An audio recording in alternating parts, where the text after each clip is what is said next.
बिन पैसा जिंदगी बेकार हो जही।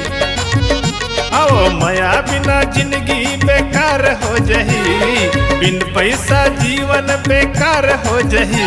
बैहा देख ले मोर चेहरा बेड़ा पार हो जाही, राजा देख ले मोर चेहरा बेड़ा पार हो जाही। बिना नौकरी के दी छोकरी नहीं, छोटे मोटे बिजनेस में चल ही कुछ नहीं। कौन बैठ ले मोर तीर बेड़ा पार हो जाही, ए राजा बैठ ले मोर तीर बेड़ा पार हो जाही।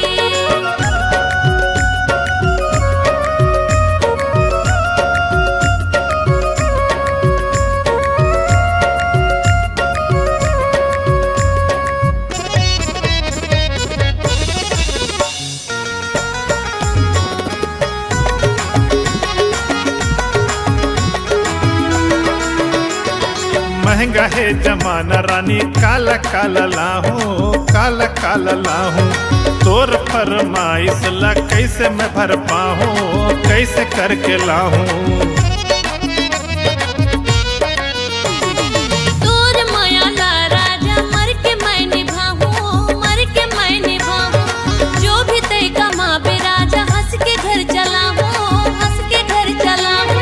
बिना पैसा जिंदगी दुश्वार हो जही, बिन पैसा दुश्मन संसार हो जही। बैहा थाम ले मोर हाथ बेड़ा पार हो जाही, राजा बैठ ले मोर तीर बेड़ा पार हो जाही।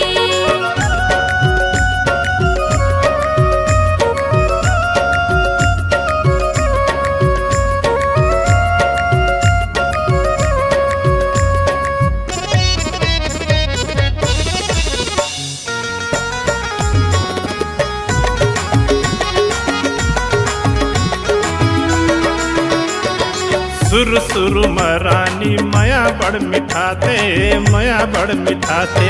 धीरे धीरे दुनियादारी असर ला दिखाते, असर ला दिखाते। लड़की की माया ला राजा तैहा नहीं तो जाने, तैहा नहीं तो जाने।